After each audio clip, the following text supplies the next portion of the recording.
Então, Nuno, muito obrigado por teres aceito este convite. Eu já acompanho a tua arte e o teu percurso já há muito tempo, porque sou um ávido colecionador de banda desenhada. E desde que vi agora, ultimamente, os murais da Pensão Amor,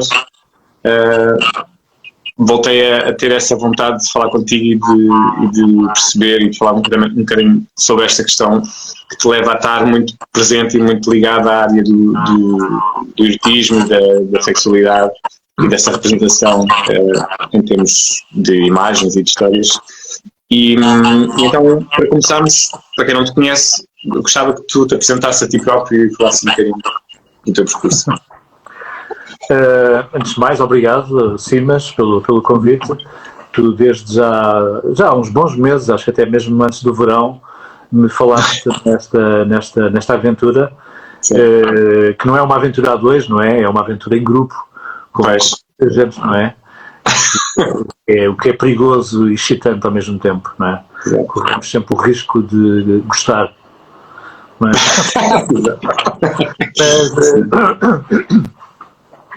Aconteceu agora, não é? Pronto, antes tarde do que nunca.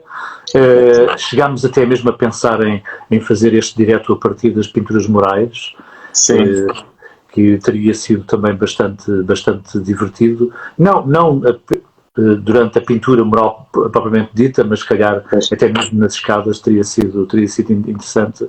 Quem sabe poderemos fazer uma coisa parecida. Enfim. Sim, só não foi mesmo por questões técnicas, porque a ideia continua cá. Sim. Exatamente.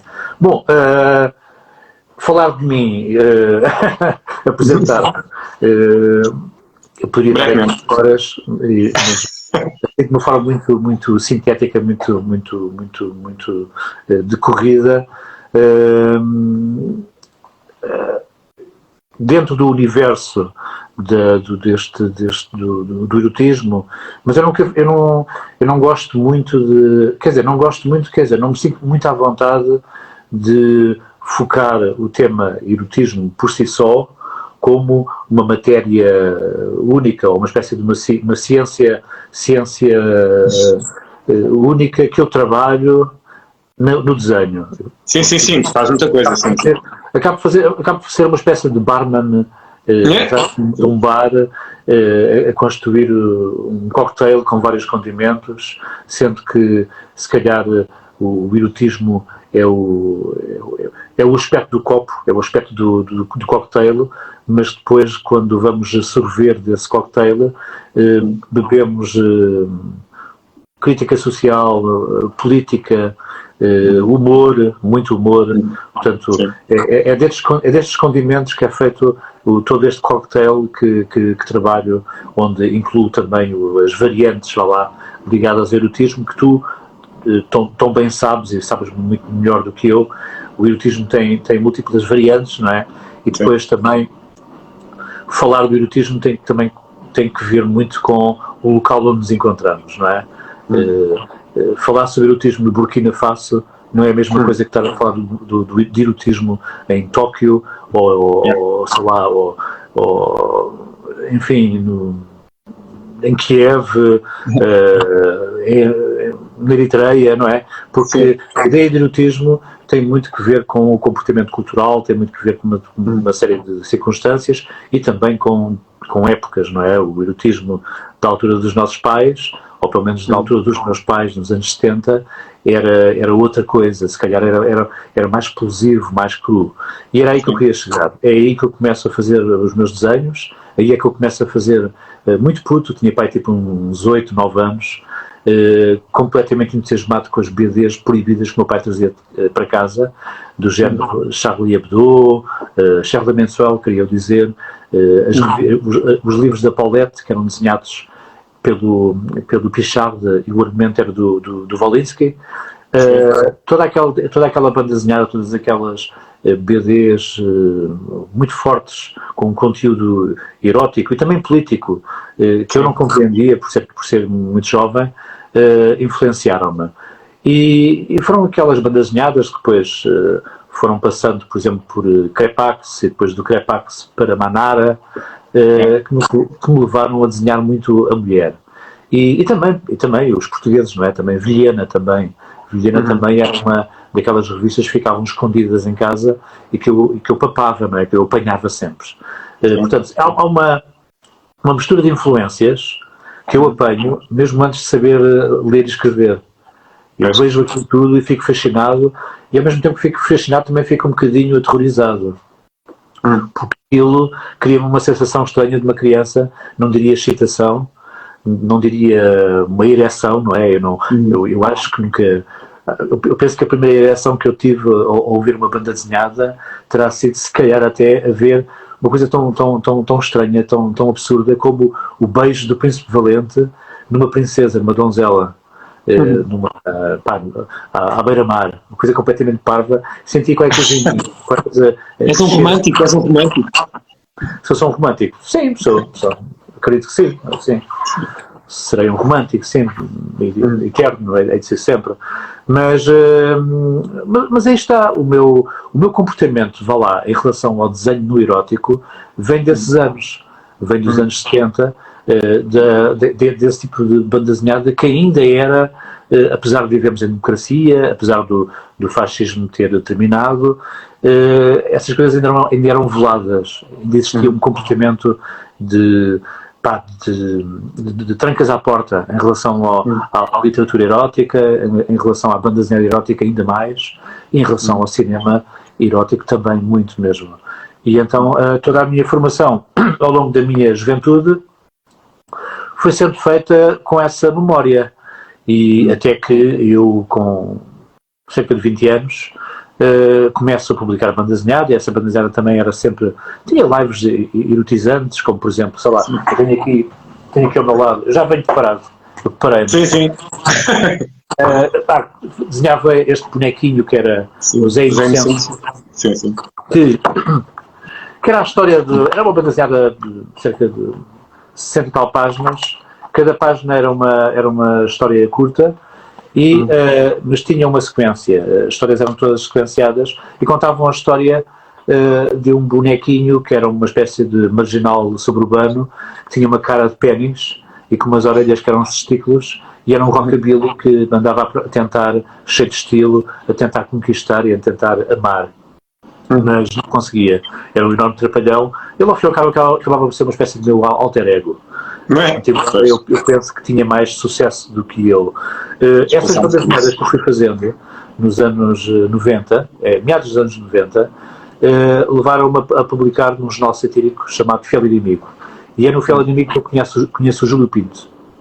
O Júlio Pinto, que era uma espécie de filósofo, uma espécie de Sócrates, mas me refiro ao Sócrates o Pensador, não o outro, que se passeava no Bairro Alto, um jornalista, um jornalista muito conhecido e muito estimado e muito amado pelos seus pares, pelos seus contemporâneos, que já faleceu, e que foi também um ex-militante da clandestinidade do PC, torturado pela PIDE, nos anos 90,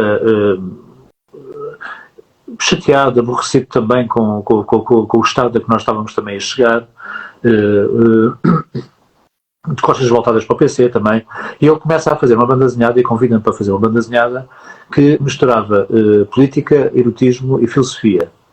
E essa banda desenhada nós apresentámos no Jornal Independente. O Jornal Independente, que era dirigido pelo Paulo Portas e pelo Miguel Feixes Cardoso. E Paulo Portas, como todos hoje nós sabemos, não será um homem de extrema esquerda, não é?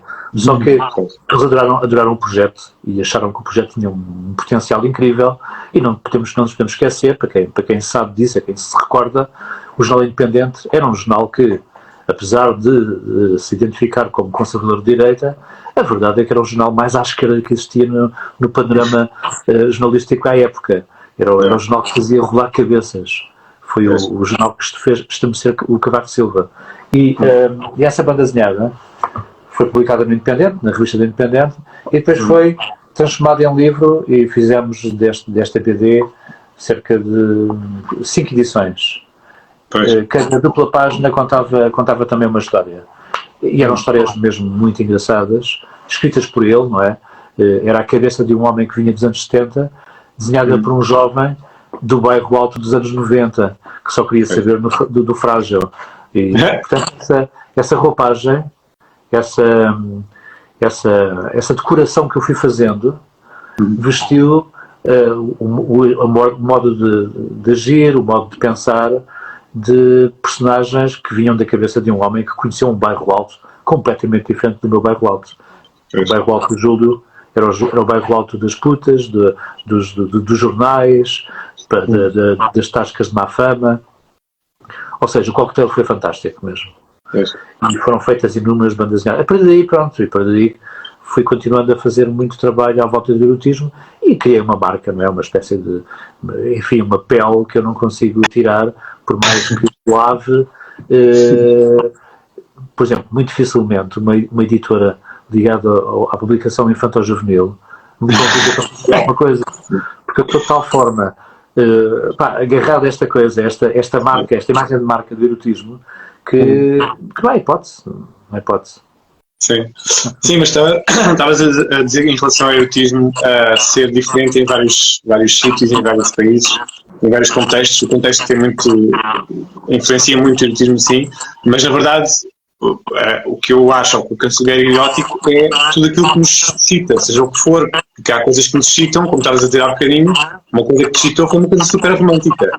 E, portanto, às vezes a excitação pode vir de coisas super inócuas e super, até coisas muito desastrosas e catastróficas e dramáticas, porque há coisas que mexem connosco e o erotismo vai por aí. Por isso é que eu não considero que seja uma bolha, uma coisa fechada do erotismo, mas sim uma coisa aberta a várias coisas, a vários universos. Tu tens esse cocktail de temáticas onde te moves, porque era uma das coisas que nós falámos antes da nossa conversa, que era a questão da caricatura ou da caracterização, porque o humor também pode ser erótico, também pode ser provocante, pode ser subversivo, não é? Perverso. E então neste campo é que eu gostava de poder também falar um bocadinho contigo sobre a questão de se a perversão ou a subversão pode ser ao mesmo tempo erótica e humorística, e isso pode ser provocador. Ou seja, se pegares numa coisa que remete para o erotismo ou para o universo erótico, como por exemplo agora estou-me a lembrar daquele captura que tu fizeste em relação aos jogadores de futebol não se podem tocar, e portanto tu fizeste logo ali uma orgia, portanto tudo isso é crítica, é sátira, mas também implica uma questão sexual, não é? Por isso, tu vais para aí facilmente, ou é uma questão, ou foi só mesmo uma provocação? Sim, dentro do humor, vá lá, popular, o humor mais corriqueiro, vá lá, sei lá, por exemplo, a representação da pilinha, por exemplo, é uma coisa que não é chocante para ninguém. Sim. Ninguém. É uma conversa humorística que podemos ter com uma avózinha, por exemplo, falar sobre a pilinha. E no desenho do humor, por exemplo, as representações da pujança física, a pujança fálica de um personagem ou a falta dela, isto desenhado de uma forma que não seja grotesca, faz rir. E faz rir até, se calhar, até a pessoa mais moralista do mundo. Muitas das vezes o humor político ou desenhos que tenham que ver com questões políticas. Estou-me a lembrar, por exemplo, agora num caso, numa ilustração que fiz, em que desenhei o António Costa para a altura do Covid, em que Costa tinha anunciado a vacina. Foi uma semana em que a vacina ainda não existia. Sabia-se que se procurava, existiam várias indústrias farmacêuticas que garantiam mundos e fundos, garantiam todas as soluções, e que a vacina estava para breve. Só que, já não me recordo muito bem em contexto, mas o nosso primeiro-ministro anunciou que a vacina era uma certeza absoluta, era uma certeza adquirida, e que tinha informações que muito brevemente teríamos uma vacina. Eu fiz um desenho para o inimigo público em que Costa abre a breguilha e da breguilha sai uma seringa, uma pequena seringa. E todas as pessoas, inclusive desenhei também uma mulher muito curvilínea, toda a gente se assusta com aquilo e foge. Ou seja, é a fuga do espectador ameaçado pelo Covid, que vê ali a salvação, mas mesmo assim foge. Porque aquela seringa é tão pequenina e tão fininha que ninguém acreditava naquilo, ninguém acreditava na força daquela vacina, dado a apresentação, assim que ele mostra aquilo que tem entre as pernas. As pessoas assustam-se e ficam também desiludidos, não é? Portanto, nesse caminho, eu acho que a sátira política ligada ao erotismo funciona bastante bem. Noutros casos, por exemplo, estou-me a recordar, por exemplo, de uma ilustração que há uns bons anos, era Sarkozy, ministro acho que era da administração interna, ou então foi na altura em que ele era presidente de Câmara, em França. Sarkozy sodomiza o Chirac. O Chirac está a ser sodomizado pelo Sarkozy e o Chirac gosta, faz um sorriso. É uma capa, salvo erro, acho que é uma capa da Charlie. E os franceses adoram essas coisas, acham um piadão esse tipo de coisas. E eles não se revêem ali, eles sabem perfeitamente que está ali um boneco. Portanto, há um determinado humor, esse humor francês, que já vem desde os tempos da Maria Antonieta, em que a representação dramática, rude, ridícula, não toca, não lhes toca. Antes, pelo contrário, até de certa forma sentem-se elevados por terem sido desenhados por um artista. Não acontece tanto cá em Portugal, mas nós tivemos, por exemplo, o caso do Mário Soares, que de tanto adorar os desenhos que faziam dele, ele chegava a comprar os originais.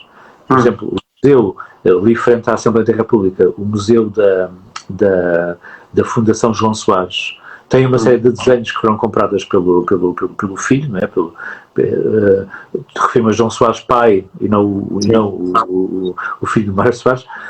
O Mário Soares reuniu todos aqueles desenhos e colocou em exposição na Fundação, e ainda hoje poderemos ir visitar esses desenhos. Estou-me a lembrar de um fantástico, em que o Vilhena, que era um desenhador altamente corrosivo e que ficou na história como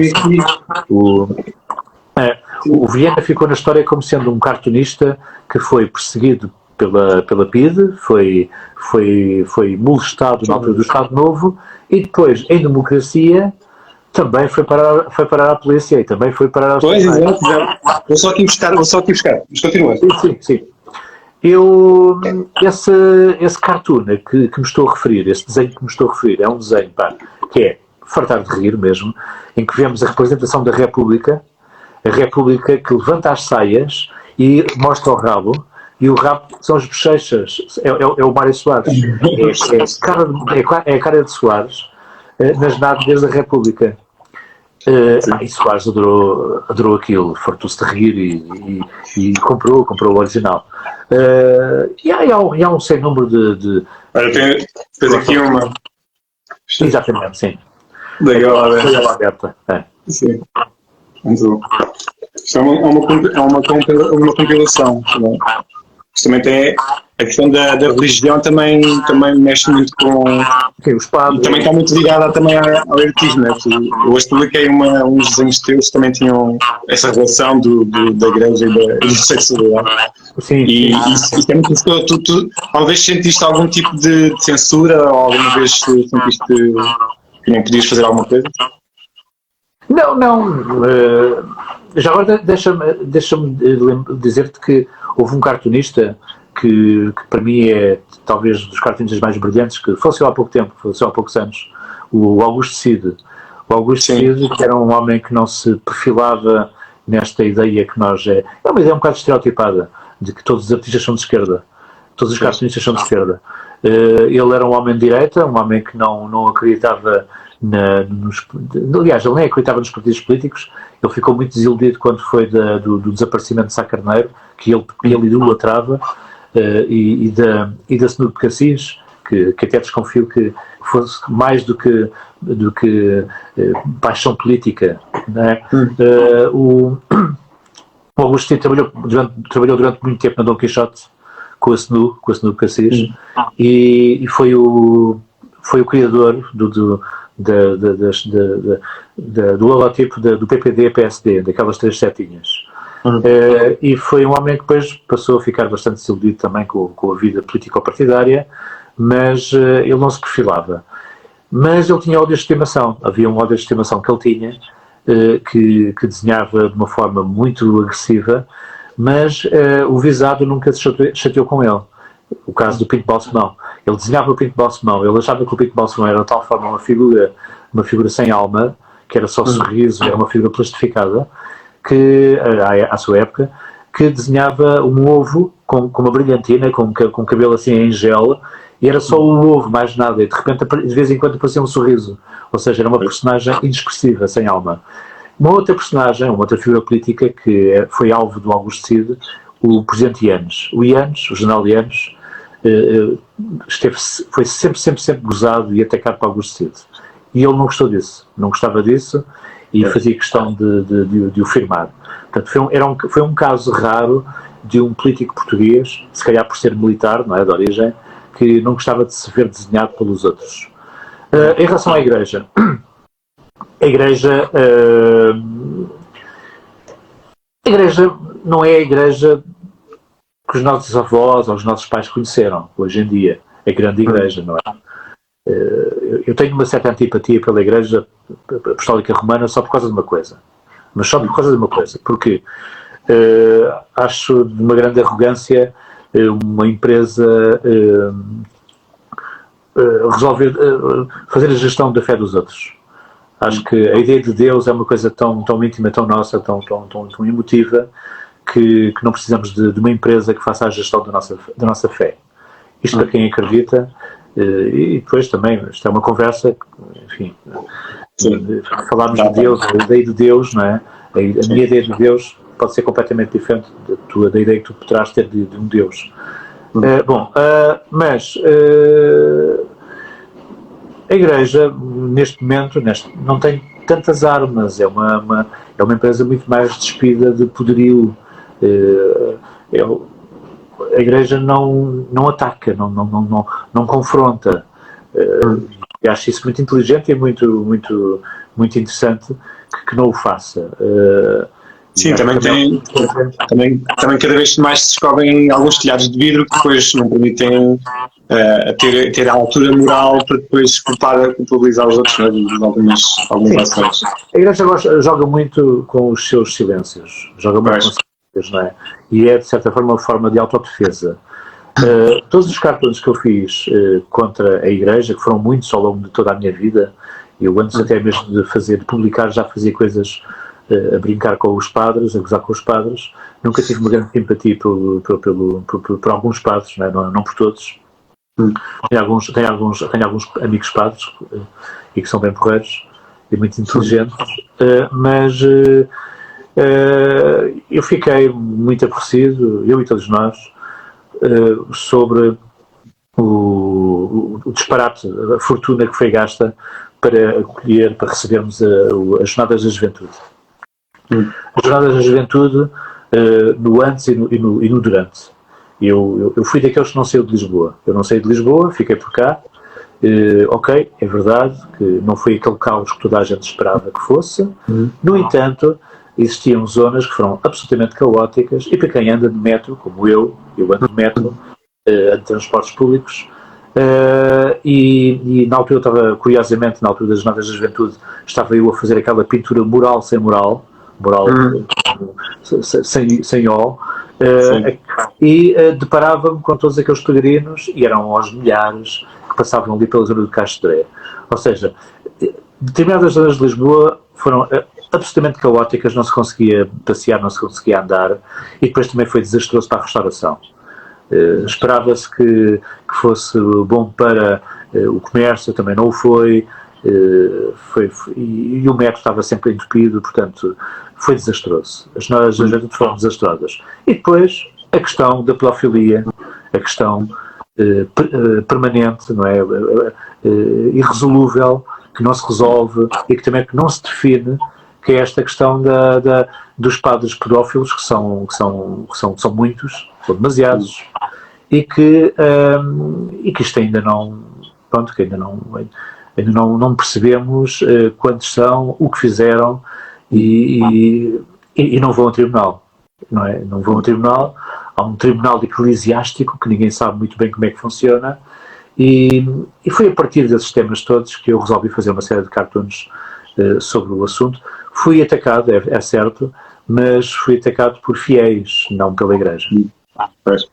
Mas chegaste a ser censurado em alguma publicação, tiveste alguma indicação para não exagerares no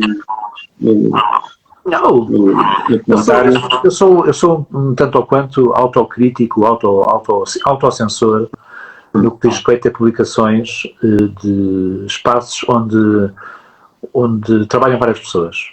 No caso, por exemplo, do Inimigo Público, o assunto é abordado, é trabalhado pela redação, o tema central que vai ser ilustrado é trabalhado pela redação, desde a partir do momento em que o cartoon passou a ser um elemento agarrado à paginação da dupla página de Inimigo Público no Expresso, mas quando era capa, o trabalho era mais facilitado, eu tinha mais liberdade de movimentos.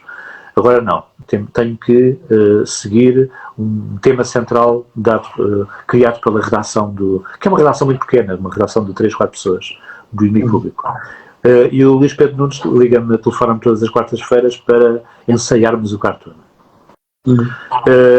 É nessa altura que nós pensamos que há linhas, há sempre determinadas linhas, zonas demarcadas que, a meu ver, na minha opinião, não devo ultrapassar.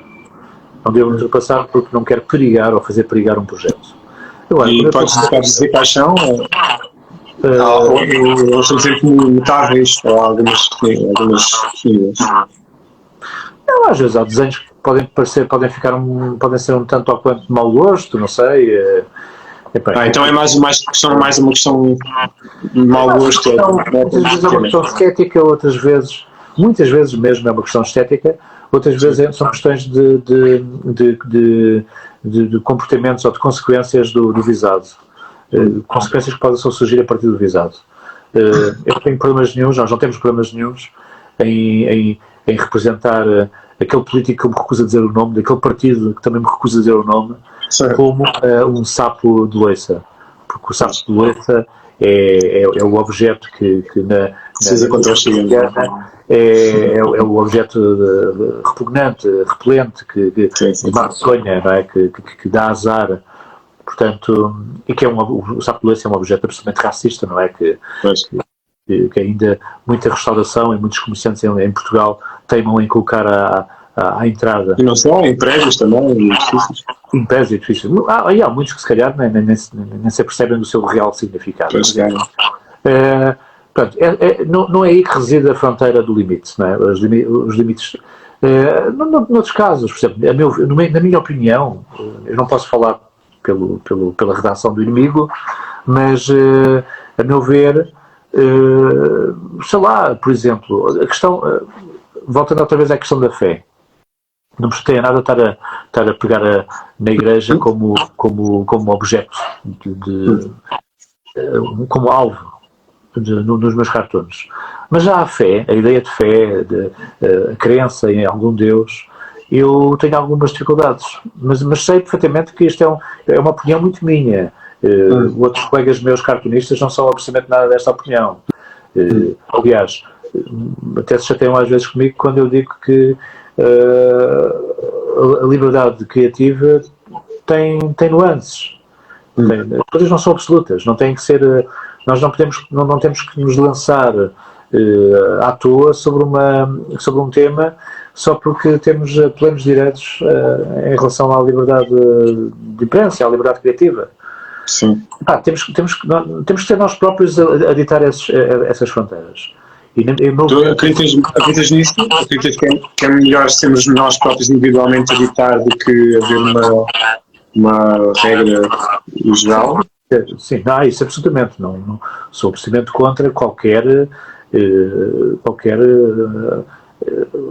estabelecimento de regras de censura ou qualquer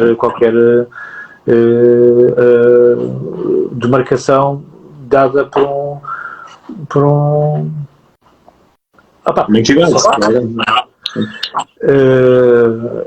Se me aparece alguém dizer não faças isto, eu faço. Mais depressa que tu fazes. Mais depressa faço. Por reação, porque está-me a provocar, não é? Eu sinto, ou seja, esse tipo de juízo de valor, esse tipo de marcações, as regras, eu lido muito mal com regras. As pessoas que vêm comigo sabem disso. Mas tu impões regras a alguém? Desculpa? Mas tu impões regras a alguém ou tu não sei tudo isso? Eu procuro impor regras à minha filha. Sem sucesso, muitas vezes. É porque essa é a realidade, é porque eu falo com muitas pessoas criativas e lido com muita gente ligada às artes e há muito esta questão de a regra às vezes serve mesmo com provocação e então quer-se sempre saber o que é que está para além da regra, o que é que vai acontecer se eu quebrar esta linha. Só que depois, quando as coisas se voltam contra essas pessoas, quando alguém não corresponde ou não cumpre a regra que eles impuseram, depois começam a sofrer aquele como se diz, o paradoxo do líder, que é quando estás por baixo é bom seres revolucionário, quando estás por cima não queres que ninguém se revolucione contra ti. E então às vezes entra um bocado neste dilema de como é que eu vou poder, lá está, exercer o meu direito e a minha liberdade, também aceitar que os outros exerçam a sua liberdade de ou ficarem chateados, ou não aceitarem a minha atitude, ou não aceitarem aquilo que eu faço. E esta linha é muito tênue e é uma coisa que é infinita, não dá para solucionar, porque lá está, por muito que alguém tente controlar alguma coisa, há de haver sempre alguém que quer descontrolar e desfazer esse controle. Mas tu estavas por acaso foi interessante porque tu, quando começaste a falar sobre isso, começaste a falar sobre a questão moral e a questão religiosa. E às vezes cai-se nessa interpretação do que é realmente bom ou mau, ou que faz sentido fazer ou não, que é a questão da moralidade, que mesmo não havendo Deus, nós criamos essa moralidade, que é para nós pode criar ali uma barreira de mau entendimento ou de uma consequência que pode ser catastrófica até às vezes, mas era nesse sentido que eu queria que tu também falasses um bocadinho sobre isso, porque não há aqui uma solução única, é mesmo uma questão pessoal e portanto era mais por que eu estava a assim. Quem acabou de aderir pensa que estamos a falar de cama. Não pode ser. Porque acontece isto e mesmo nas relações de poder, nos jogos de poder nas relações, existe muito esta questão que é pensa-se muitas vezes que quem tem poder ou melhor, que quem manda é quem tem poder, mas na verdade às vezes não é assim, às vezes o mandar custa, o dizer o que é que se quer exige que tu saibas o que é que queres e o que é que não queres, e estas relações de poder às vezes entramos neste dilema que é, eu quero poder confiar em alguém que saiba o que é e a outra pessoa que supostamente está na mão de cima tem que confiar que a outra pessoa também respeita as suas regras ou os seus ditames. E então aqui num jogo que muitas vezes o poder está em quem está por baixo, em quem está a dizer que aceito essa tua decisão, mas vou subvertê-la, ou vou pervertê-la, ou vou dar um bocadinho de troco, então é muito engraçado porque também pode ser feito na cama. Sim, uma coisa muito interessante agora que estamos a falar também do cartoon, não é? Que é uma outra variante, não é? Das várias multiplicidades ligadas as várias variantes ligadas ao desenho, não é? Eu comecei por dizer que começo a minha carreira com a banda desenhada, mas faço muita ilustração e vamos acabar se calhar a conversa falando dos murais, nas pinturas murais, mas agora estamos no cartoon político. Há uma coisa que eu acho bastante fascinante no que diz respeito a essa espécie de jogos de poder que surgem na percepção do cartoon. Até que ponto é que o cartoon está a ser demasiado... está a magoar demasiado? Até que ponto é que o cartoon é intrusivo? Até que ponto é que o cartoon tem uma espécie de dupla mensagem, tem uma duplicidade de mensagem? Uma coisa que eu gosto mesmo muito neste tipo de trabalho é, às vezes, estar a fazer um trabalho, estar a expressar uma opinião, mas essa opinião que é desenhada é editada e depois há dois leitores que são completamente antagónicos e que têm interpretaçes diferentes. Um tem uma interpretação do mesmo desenho por um lado e o outro tem uma interpretação do mesmo para o seu bel prazer. Isso acho muito... acho que não é porque o cartoon foi mal feito, porque de repente não se compreende, mas a verdade é que há muitos desenhos, há muitos cartoons que nos levam muitas vezes à duplicidade de pensamento e a multiplicidades de significados. Sim, como toda a arte tem essa característica, não é? Sim, mas não é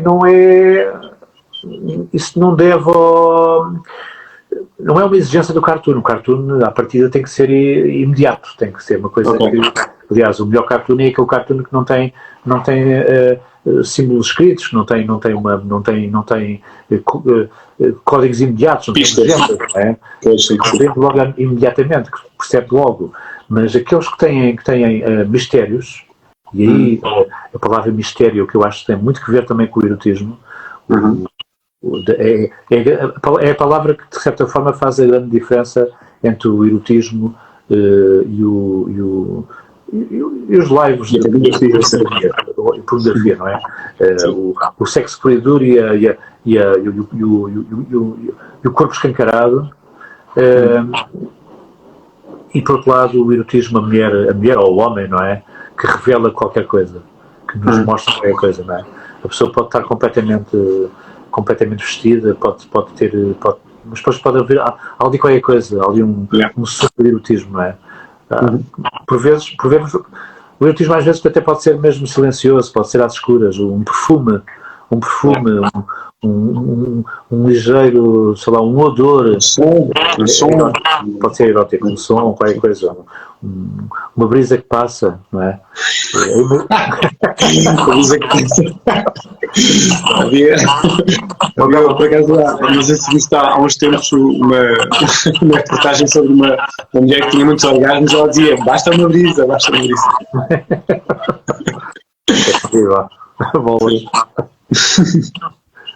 Mas sim, diz isso. Pois, eu estava a dizer, essa é a força do cartoon, quando tem duplicidades de sentido, que sei lá, estou-me a tentar agora estou a tentar procurar um caso, algum exemplo de um cartoon que eu tenha feito que tem essa duplicidade de sentidos. Sei lá, por exemplo, houve um cartoon que fiz que acabou por ser censurado, mas foi censurado pela máquina, foi censurado pelo Instagram. E foi censurado pelo sensor do algoritmo. O algoritmo censurou porque não compreendeu. Mas, para o algoritmo não compreendeu. Mas o algoritmo não tem... O algoritmo não tem ereções, não é? Não. Até ver, não é? Pronto. Mas a verdade é que por trás do algoritmo está uma pessoa, estão várias pessoas, não é? Que construíram aquele comportamento. De certa forma, construíram aquele comportamento. Aquele Frankenstein. E quando o PSD estava Rio no poder quer dizer, no poder do seu partido, e graças a Deus, estava tinha o PSD ganho o governo dos Açores, mas não conseguiam maioria absoluta e então fizeram acordos táteis com o partido que me recusa a dizer o nome e então eu fiquei horrorizado como é que é possível estes tipos estarem a fazer coligações com xenófobos e racistas e sexistas e tudo mais. Eu disse sexistas porque estamos a falar de sexo também. Porque acho que o sexo não reside na cabeça daquelas pessoas. Agora, eu desenhei o símbolo do PSD, as 3 setinhas, uma preta, uma laranja e uma outra amarela, ou branca, salvo erro. E as setas, que tinham perninhas e bracinhos, a laranja e a amarela dizem para a preta, pá, baza daqui ao preto, baza para mim. Pronto, estava dentro do contexto. O PSD reside expulsar a setinha preta porque estavam em coligação com um partido xenófobo. Foi viral. Muita gente gostou, muita gente também ligada ao PSD não achou muita piada, pronto. Outros acharam que sim também. Muita gente também, amigos meus sociais-democratas, também acharam bastante interessante e reviam-se naquilo mesmo, naquela minha reação. Só o algoritmo achou que eu estava a ser racista. E pronto, o cartoon tem destas coisas. Sim. Foi o tipo de cartoon que dividiu tanto as hostes pensantes, os seres humanos que pensam, como os algoritmos que julgam pensar. Exato, sim. Eu tenho uma galeria aqui no Instagram, que é a Livid Gallery, onde eu testo o algoritmo do Instagram. Eu ponho lá coisas para ver até onde é que vai. Já foi bloqueada 5 vezes, mas eu continuo a vir. Porque a questão é exatamente essa, que às vezes não há uma lógica. Porque eu ponho lá coisas completamente pornográficas e que depende se aquilo é muito próximo da realidade. Porque, por exemplo, se eu puser uma foto de um rabo, ele bloqueia. Mas se eu puser um desenho hiperrealista de um rabo, ele não bloqueia. Ou seja, há coisa, ao mesmo que eu ponho um desenho hiperrealista de uma vagina ou de um pênis, ele não bloqueia, porque há uma questão artística ali dentro. E isso é uma coisa muito interessante, porque tem-me dado imensas conversas, não só aqui no podcast, mas também pessoalmente, sobre a questão da censura, porque é que o algoritmo mecânico ou tecnológico confere um determinado teor erótico ou sexual ou pornográfico a uma imagem que não é explícita, mas é real, do que uma imagem que não é real, mas é super explícita e ele já não considera pornográfica erótica. Às vezes, porque eu também sei que há pessoas que também já foram censuradas por desenharem coisas sexuais. Mas isto é uma conversa que eu acho que vamos ter durante muito tempo quando esta tecnologia for avançando. Mas eu desde que tenho a minha página no Instagram e Facebooks, nunca me censuraram as mamas. Nunca. Uma coisa muito estranha mesmo. Sim. Pênis, sim, mesmo. Não sei enfim. Estás a ver, é essa a questão. O algoritmo, não sei, é muito sensível. Exato. Libertem as pilas, pronto, temos que fazer essa questão. Então, e em relação aos morais, como é que surgiu esse convite e qual foi o teu pensamento quando criaste agora os morais da nova Atenção ao Humor, não é? As pessoas podem já ir visitar. Bom, eu sou convidado pela equipa de Atenção ao Humor, pela Joana e pelo Roger, a partir do momento em que... Não, a partir dos meus desenhos, que sabiam, conheciam alguns trabalhos que tinha feito. E, mas qual foi o briefing? Qual foi o briefing? Não, foi... existia um briefing, realmente. Existia um trabalho de base, lá. Foi todo o trabalho pensado pelo Roger, que imaginou todo um universo, todo um passado ligado àquele edifício, em que são histórias que são ficcionadas, mas que são inspiradas em personagens reais, figuras e acontecimentos que aconteceram no na Lisboa do nosso século XIX e princípios do século XX, mas que depois se vão diluindo e transformam-se em vivas e interessantes fantasias. O edifício da Pensão Amor teve durante muitos anos os últimos andares vazios ou não tinham qualquer atividade cultural ou cultural ou erótica. Eram apartamentos que estavam, penso eu, que estavam vazios. Quando a Pensão Amor foi adquirida recentemente pelo atual proprietário, o bar ganhou nova pujança, o bar que nós já conhecíamos, e os andares de cima foram transformados em hotel. Um hotel que tem uma particularidade muito interessante, em que cada quarto conta a história de uma personagem,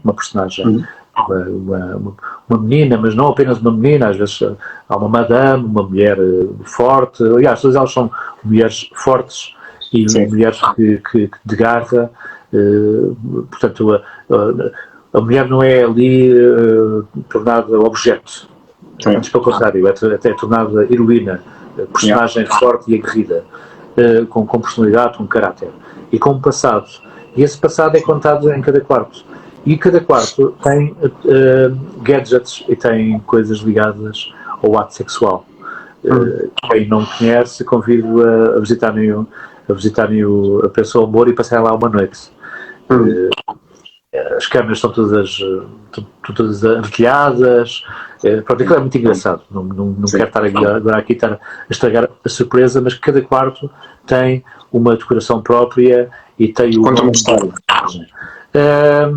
A par disso, à medida que o hotel ia sendo construído, ia sendo decorado, ia sendo recheado, eu e a minha equipa fomos pintando os muros da escadaria. Desde a entrada, desde a Pink Street, desde a entrada do bar, ou seja, do piso 0, passando pelo piso 1, piso 2, e depois, a partir daí, os pisos do hotel. O hotel chama-se Madame's Lodge, e cada parede também conta histórias de personagens, não apenas de mulheres, mas também de homens. E eu resolvi fazer os homens submissos, porque é assim que eu também me sinto, como homem. Eu, a partir do momento em que descobri uma mulher, eu tornei-me submisso. E vai ser assim até ao fim da vida. Aliás, eu vivo submisso à minha companheira, às minhas enteadas, à minha filha, e é uma boa submissão, de certa forma. E às minhas irmãs. Toda a minha vida foi muito à volta do universo matriarcal. Portanto, eu sempre senti. Eu não consigo dizer que me sinto à vontade para falar sobre o assunto, porque eu já nem sei muito bem qual é o significado da palavra à vontade. Portanto, pronto. Mas foi a partir de. Talvez tenha sido a partir de. Tenho aqui umas. Eu na escola de artes Arco, dou aulas desde há cerca de 23 anos já. Comecei muito novo a dar aulas e comecei a dar aulas na área da banda desenhada e depois passei para a ilustração, cartoon político também, etc. E criei um curso, na altura aquilo era uma extravagância, ninguém falava sobre o assunto. Criei um curso de desenho de burlesco, em que recorri a uma série de bailarinas de burlesco, que existiam poucas na altura, o Cabaré Castré, e havia umas tantas também bailarinas e atrizes que trabalhavam a solo, e recorri a elas, pagando cachê, evidentemente, recorri a elas para que ilustrassem a última sessão do meu curso de burlesco. Nessas sessões de burlesco eu trabalhei com modelos académicas, não é? Em que levei os meus alunos a desenharem o nu completo, não é? Mas é o nu artístico, o nu de belas artes, e depois algumas imagens em movimento de projeções, tipo, por exemplo, como é que se chama? Agora esqueci-me do nome a Betty Page, e a outra, a Storm, Pronto, as grandes divas do burlesco, os inícios do burlesco. E então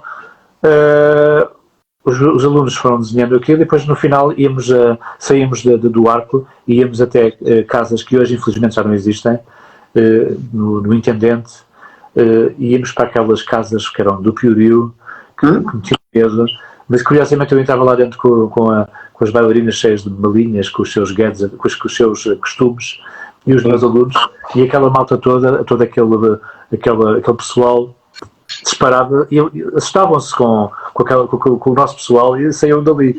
Portanto, eram eles que tinham medo de nós e não nós daquela população. Eu também estava muito envolto em secretismo, não é? Diz, desculpa. Esses ambientes também estão muito envoltos em secretismo e em pessoas que não querem saber o que é que não querem dar a entender o que é que estão a fazer. E nesses momentos, que eram cerca de 2 horas de desenho livre, mas constante, em que as dançarinas, as dançarinas burlesco, pousavam e depois de pousarem começavam a dançar ao ritmo de uma música que elas próprias escolhiam, criavam momentos únicos. E então eu fui desenhando esses momentos. Eu tenho aqui uma série eu tenho um sem número de desenhos e de cadernos em que mostram esses momentos.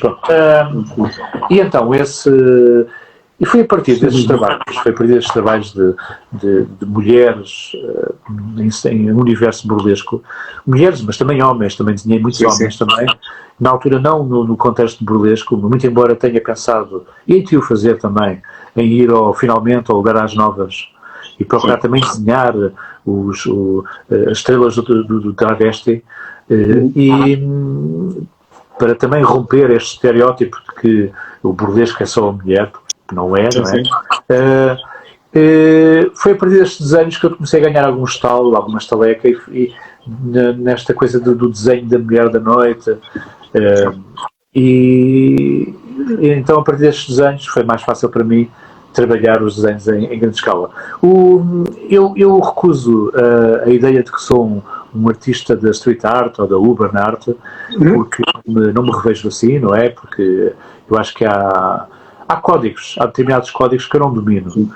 Por exemplo, o trabalho de spray, há determinados códigos que eu não é a minha praia. Pronto. E eu imagino mais como um ilustrador que desenha em grande escala do que necessariamente um artista urbano, apesar de ter várias peças ou várias empenas de edifícios espalhadas pela cidade. Já contei, já perdi a conta, mas já devem ser para aí umas 12 só na cidade de Lisboa. E que é uma coisa que me dá imenso gozo fazer, porque substitui o ginásio, não tenho que ir ao ginásio.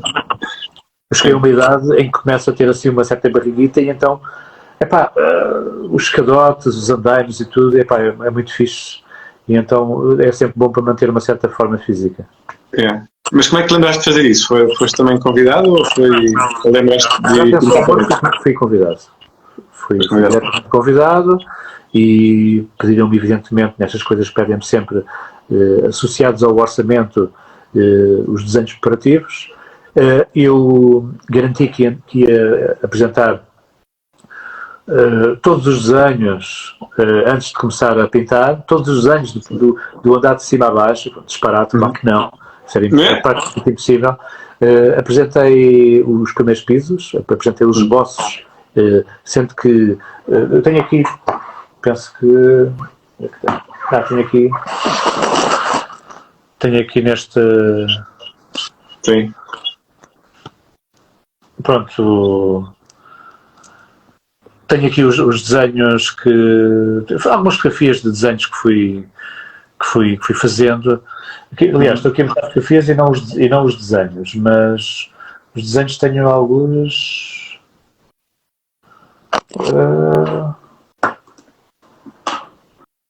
Cá está.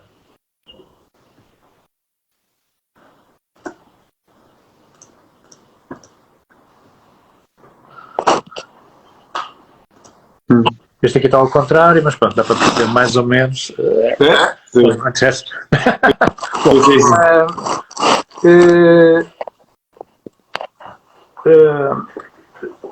obriguei-me a mim mesmo, a fazer uma série de esboços à mão levantada e alguns deles mais rigorosos, sendo que os primeiros absolutamente rigorosos, em que trabalhei tudo em Photoshop e tal, e era essa a minha intenção de início, entregar o papinho feito, o trabalho todo feito. Mas eles gostaram tanto dos primeiros desenhos que aprovaram de imediato e também estávamos mesmo muito pressionados com o tempo. O hotel tinha que ser inaugurado em 2 meses, então começámos logo a arregaçar as mangas e a trabalhar e a levar as latas e as trinchas. O meu processo de trabalho é um processo de trabalho muito já organizado, já pensado, tem o seu próprio ritmo. Eu faço o esboço e depois os desenhos mais complicados, os mais complexos, eu uso um projetor. Projeto o desenho e depois traço com uma caneta amarela muito, muito fininha, para não se perceber muito bem, e depois a partir desse desenho eu dou indicações, crio códigos do género, tipo, sei lá, uma lata de tinta tem um determinado código, eu começo a desenhar nas manchas e depois tenho a minha equipa, que é constituída muitas vezes por estagiários curriculares ou então por ex-alunos. Tenho a sorte de imediatamente a seguir às minhas aulas eu consigo produzir amigos, quer dizer, ou eles produzem-se, são pessoas de trato fantástico. Eu tenho uma série de amigos que foram meus ex-alunos, aliás, grande parte do meu leque de amigos mais próximo foram meus ex-alunos. E a minha equipa de trabalho é constituída por estagiários e alunos. E faço sempre questão de pagar, como é evidente, né? Sempre. Né? Eu procuro sempre fazer um orçamento pensado em não prejudicar ninguém. E nessa equipa há um assistente, que é o João Carola, também o meu colega de ateliê, que é uma espécie de sargento de praça. É uma pessoa que pensa e sabe o que é que eu estou a fazer e faz depois a gestão que eu não consigo fazer muitas vezes. E reações às pinturas? Tiveste alguma interessante? São muito positivas, muito mesmo. As pessoas adoram. Mas alguma assim que tenha surpreendido? Aquele espaço tem a particularidade de conseguir atingir vários mundos, vários universos. Que não vai apenas às pessoas que gostam de banda desenhada ou gostam do meu tipo de trabalho e que seguem o que eu faço, mas também apanha de surpresa os turistas, os viajantes, não é? Eu não tenho assim uma grande simpatia pela figura hoje, a figura do turista, não é? Embora eu não posso diabolizar o turista porque enfim, todos nós somos turistas como viajamos, não é? Mas irrita-me um determinado tipo de turista. E esta estratégia de repente esta cidade tem que ser voltada para o turista destruiu a vida das pessoas, não é? E destruiu realmente a vida das pessoas, não apenas o nosso dia-a-dia, mas o nosso conforto, a nossa cama, não é? O nosso lar, a nossa família. Nossas finanças. A estratégia turística da cidade de Lisboa foi matar famílias mesmo. E é assustador, é daquelas coisas, era impensável há uns anos eu estar a dizer isto, porque eu trabalho também muito para os bairros populares, e os bairros populares acabam por ser uma espécie de bilhete postal que o turista procura. Se eu soubesse o que sei hoje, se calhar não teria feito o que fiz.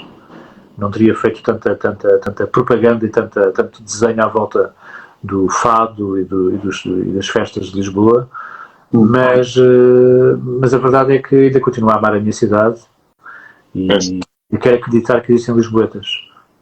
E esses lisboetas também vão à Pensão Amor e passam por lá, não é?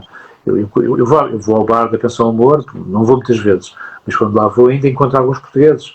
Mas a verdade é que não é...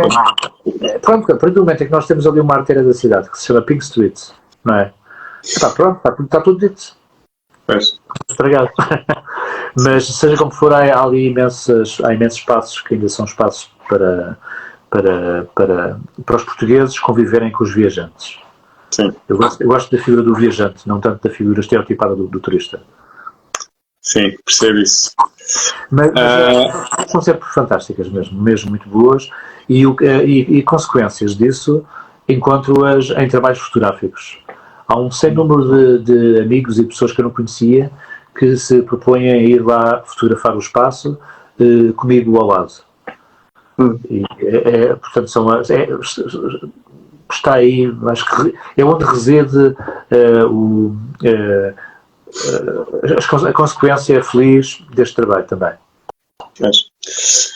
Olha, muito obrigado então por esta conversa. Eu não sei se as pessoas querem deixar aqui alguma questão para nós também respondermos.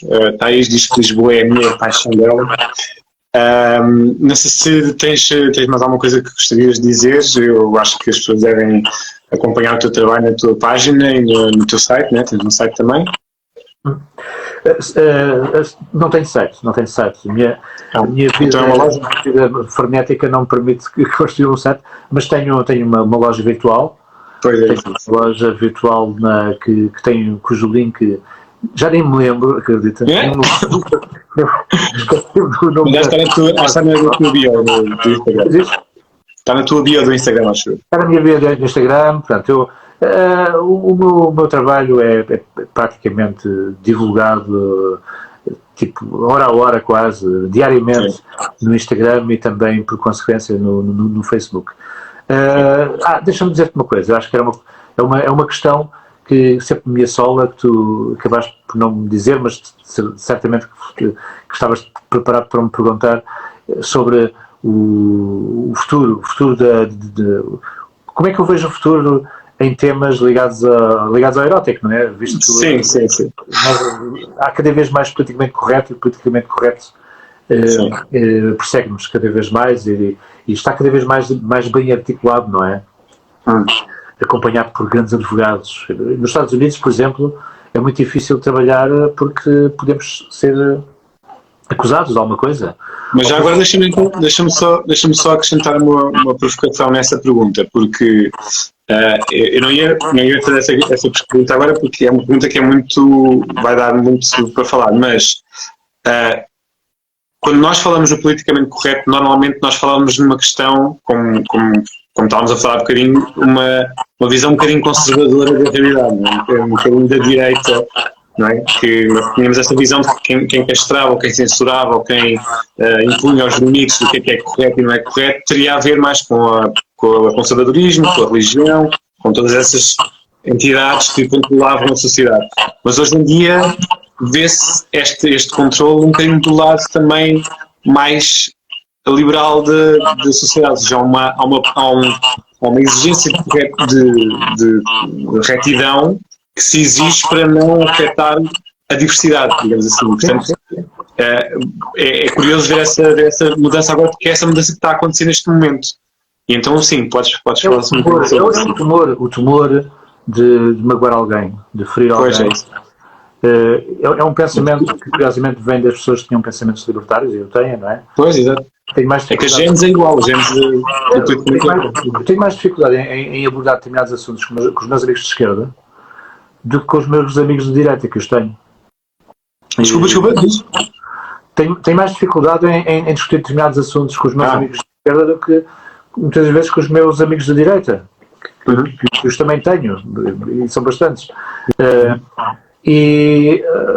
Não sei, por exemplo, assuntos, uma vez fiz uma ilustração que felizmente esteve divulgada, foi divulgada pela cidade de Lisboa em vários cartazes. Foi uma encomenda para as festas de Lisboa, onde, entre vários desenhos, eu desenhei duas mulheres lésbicas com uma criança entre elas, uma criança que aparentava ser filho delas. Elas não eram o estereótipo da lésbica, não é? O estereótipo camionista do homem primitivo, que vê a lésbica como uma mulher possante, careca, eram duas mulheres absolutamente, duas mulheres bonitas que saem à rua, gostam de se vestir bem e vão lá e saem para dançar. E estão felizes. E observam-se e tocam-se, percebe-se que se amam. E aquilo aconteceu na altura em que na Assembleia da República se votava a lei pela adoção de crianças por por casais do mesmo género sexual. Do mesmo género, quer dizer. E então, muita gente me atacou, atacou sempre de forma ligeira, assim, simpática, mas achavam que eu estava a ser redutor. E achavam que eu... Até porque o meu tipo de desenho não é um desenho realista, não é? O meu desenho é um desenho, muitas vezes, trabalhado pelo erro, é humorístico, é um bocado na linha do franco-belga e tal, embonecado, pronto. É boneco, pronto. Não, eu não me canso de dizer e não me chatei nada de dizer que o que eu faço é bonecos e bonecas. E, nesse sentido, não me levo nada a sério.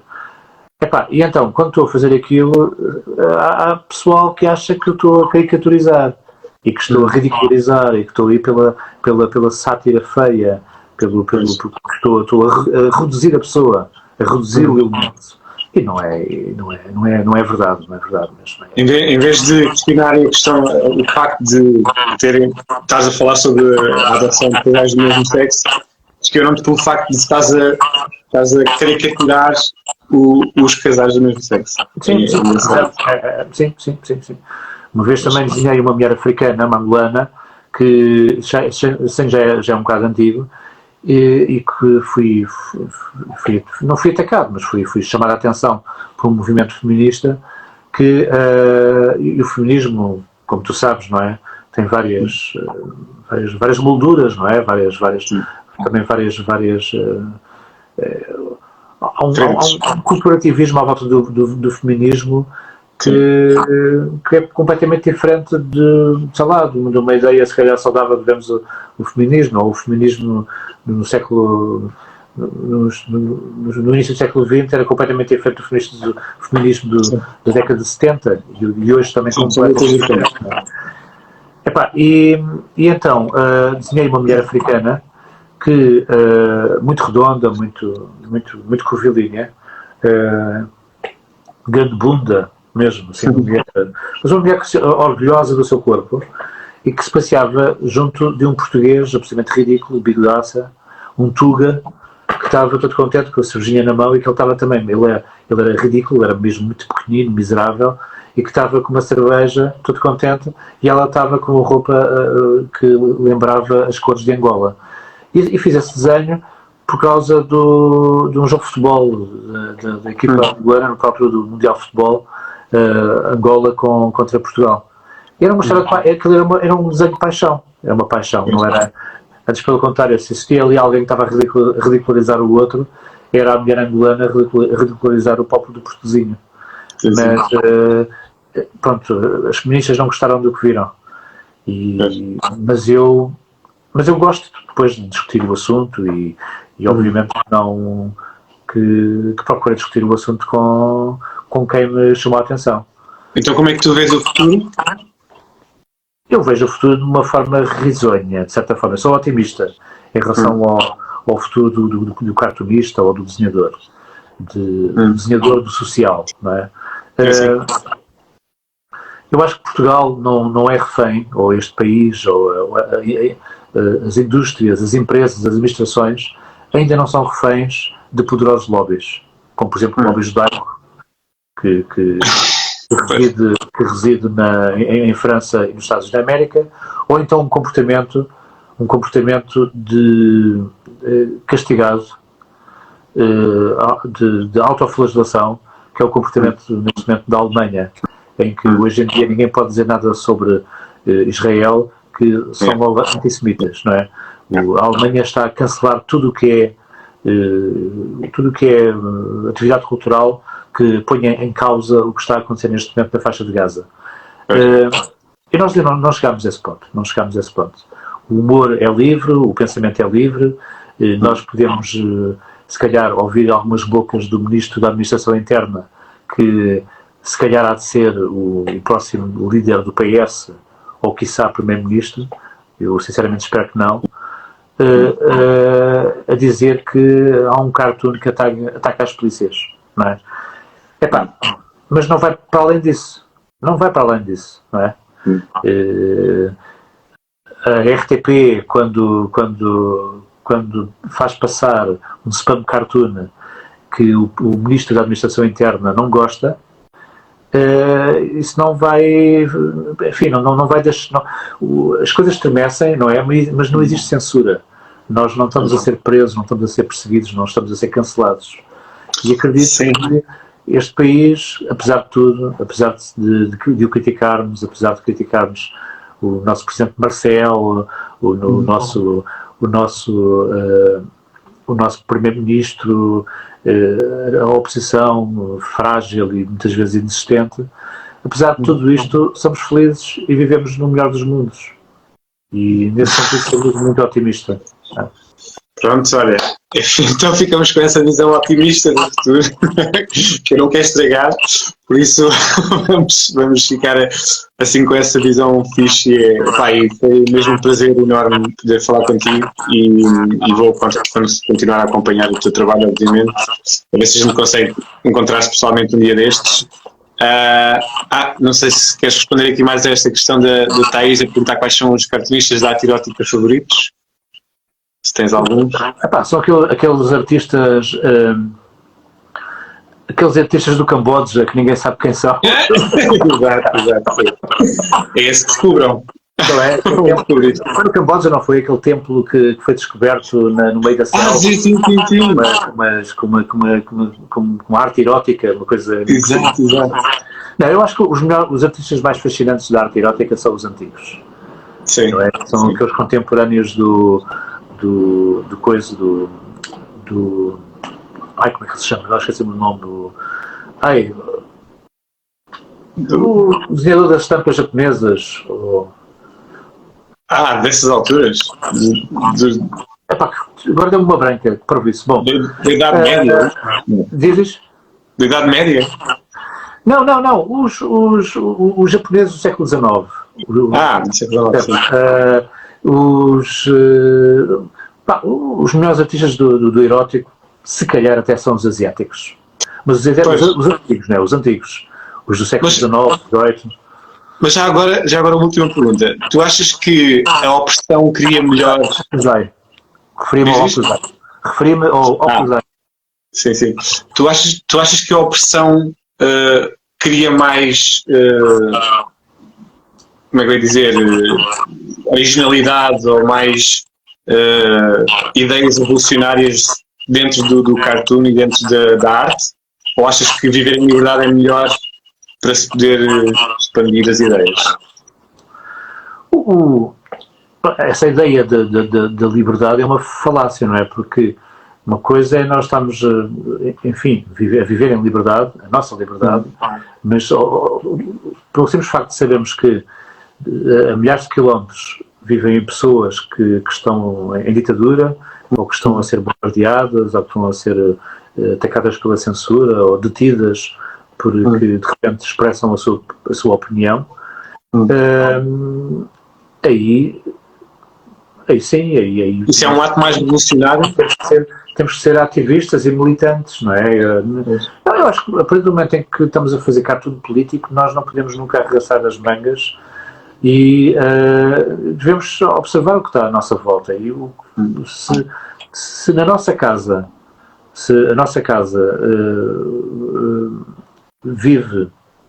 convive a paz, se nós convivemos em paz com a nossa casa, se tudo está a correr bem, se vivemos em harmonia, mas depois percebemos que os nossos vizinhos do lado estão a ser violentados, estão a ser atacados, é nosso dever sermos solidários, combater, ajudá-los, e é assim que eu vejo o cartoon, não é? Então, na verdade, há sempre uma razão para sermos revolucionários. Haverá sempre uma razão, infelizmente haverá sempre uma razão. Ok. E é isso, são esses momentos, não é? São fervilhantes de ideias para cartoons. Mas eu não vejo o cartoon, sinceramente, nunca vejo o cartoon como uma coisa bonitinha, não é? Até mesmo a ilustração editorial, ou até mesmo banda desenhada, que são territórios diferentes, não é? A ilustração Até mesmo a ilustração, quando me pedem para fazer um cartaz, para um evento qualquer, até mesmo aí eu procuro, nas entrelinhas, de uma forma mesmo muito, muito escondida, procuro sempre fazer ali um apontamento qualquer que seja uma crítica social ou uma chamada de atenção para alguma coisa. Não é? É essa a arma do desenho. O José Mário Branco dizia que a canção é uma arma, mas o desenho também o é. Sim, a arte, na verdade, pode ser toda uma arma. Nuno, muito obrigado. Então, agora sim, vamos terminar. Agradeço-te por teres aceito o convite, agradeço a todas as pessoas que estiveram aqui a ver e que podem ver depois no YouTube e no Spotify também. E nunca te esqueçam que só é sensual se for consensual. E até à próxima. Tchau, tchau.